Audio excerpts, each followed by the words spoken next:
الحمد للہ رب العالمین والصلاة والسلام علی خاتم النبیین وعلی آلہ وصحبہ اجمعین بسم اللہ الرحمن الرحیم لن ینال اللہ لحومها ولا دماؤها صدق اللہ وصدق رسولہ۔ ماہ ذوالحجہ شریف حرمت کے مہینوں میں سے ایک مہینہ ہے اور یہ قربانی کے ساتھ خاص ہے، اور اس مہینے میں خوش وقت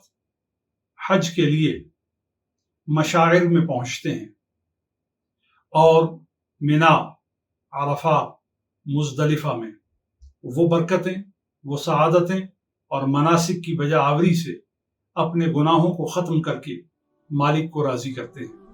اور جو اپنے گھروں میں ہوتے ہیں وہ بھی اور حاجی بھی جب اپنے مالک کی رضاؤں کے راستے پر چلتے ہیں اور اس کی فرمانبرداری کو اپنی زندگی کا نصب العین بناتے ہیں تو اس راستے پر چلتے ہوئے وہ قربانی کی طرز کو اختیار کرتے ہیں۔ یہ قربانی جو سیدنا ابراہیم خلیل اللہ نے اپنے فرزند جلیل سیدنا اسماعیل ذبیح اللہ کی پیش کی، پروردگار عالم نے فرمانبرداروں کے لیے، امت مصطفیٰ کے لیے اسے اپنی وفا کا، اسے اپنی اطاعت کا،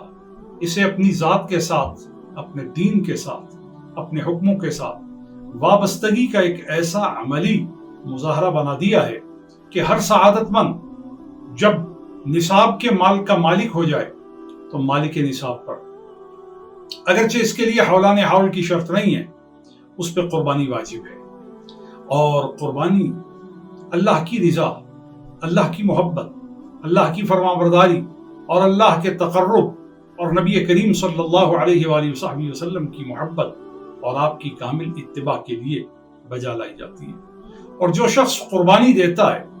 جو شخص اللہ کے نام پر جانور کو ذبح کرتا ہے، اسے تقوی نصیب ہوتا ہے۔ آج کل لوگ یہ کہتے سنائی دیتے ہیں، آپ جانور کیوں ذبح کرتے ہیں؟ اس کی جگہ آپ رقم کسی مسکین کو، غریب کو، یتیم کو، بیوہ کو، مستحق کو، حاجت مند کو دے دیں تو یہ زیادہ بہتر ہے۔ بڑی حیرت ہے ان لوگوں پر کہ جو اس قسم کے پروپوزلز اور اس قسم کی سجیشنز کے ساتھ آؤٹ آف دا بلو ایسے موقعوں پر دکھائی دیتے ہیں، سنائی دیتے ہیں۔ میں یہ بات کہنا چاہتا ہوں، قربانی کرنا یہ کسی بدبخت، یہ کسی ناسمجھ، یہ کسی عقل کے اندھے، یہ کسی علم سے محروم، یہ کسی شریعت کو نہ جاننے والے شخص کا مقدر بن ہی نہیں سکتی۔ قربانی وہ کرے گا جس نے اللہ سے عشق کیا ہے، قربانی وہ کرے گا جس نے نبی کریم سے عشق کیا ہے، قربانی وہ کرے گا جس کے لیے شریعت سب سے زیادہ اہم ہے، اور وہی تو غریب کا درد جانے گا، وہی تو مسکین، یتیم اور بیوہ کے حقوق کو جانے اور سمجھے گا۔ اسی لیے میرے آقا صلی اللہ علیہ وآلہ وسلم نے فرمایا حسنوا ضحایاکم فإنها علی الصراط مطایاکم، قربانی کے جانوروں کو پالو۔ اب غور کریں، حسنوا سے پتہ چلتا ہے کہ یہ کوئی ایک دو دن کا کام نہیں، جانور کو پالو۔ پالنے کا مطلب یہ ہے کہ آپ ایک ایسا انیشیٹو لیتے ہیں، آپ ایک ایسا قدم اٹھاتے ہیں جس قدم میں آپ مہینوں، ہفتوں، دنوں اپنے آپ کو اللہ کی راہ پر ایک وفادار بندے کے طور پر نبی کریم کی سنت کے بجا لانے کے لیے آپ کئی مہینوں سے جانور کو پال کر، کئی ہفتوں سے جانور کو پال کر، کئی دنوں سے جانور کو پال کر آپ یہ بتانا چاہتے ہیں کہ میں اس تکلیف سے صرف اس لیے گزر رہا ہوں کہ میری محبت سچی ہو جائے، میرا تعلق سچا ہو جائے۔ تو اس کی فکر، اس کی جستجو محبت والے کو ہوگی۔ اس کا نتیجہ آخرت میں کیا نکلے گا؟ فَإِنَّهَا عَلَى الصِّرَاطِ مَطَایَاکُمْ، یہ قیامت کو تمہارے لیے سواری کا کام دیں گے، یہ قیامت کو تمہیں کام آئیں گے۔ اور سورہ کوثر میں فرمایا اِنَّا أَعْطَيْنَاكَ الْكَوْثَرَ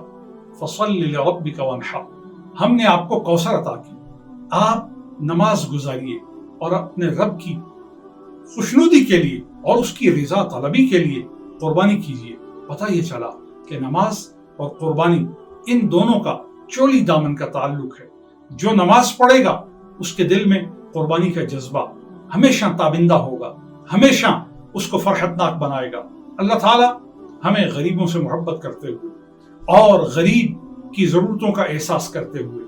نبی کریم کی سنت کے اس عظیم عمل کو بجا لاتے ہوئے سیدنا ابراہیم جد الانبیاء کے اس طریقہ کو دوبارہ تازہ کرنے کی ہم سب کو توفیق ہو کہ ہم 10، 11 اور 12 ذوالحجہ کے ایام النحر میں اپنی قربانی اخلاص کے ساتھ، تقوی کے ساتھ ایسے پیش کریں کہ اللہ بھی راضی ہو جائے، اس کے رسول کی شفاعت حاصل کرنے کے ہم قابل ہو جائیں۔ اللہ تعالیٰ اس مہینے کی برکتوں سے سب کو مالا مال فرمائے۔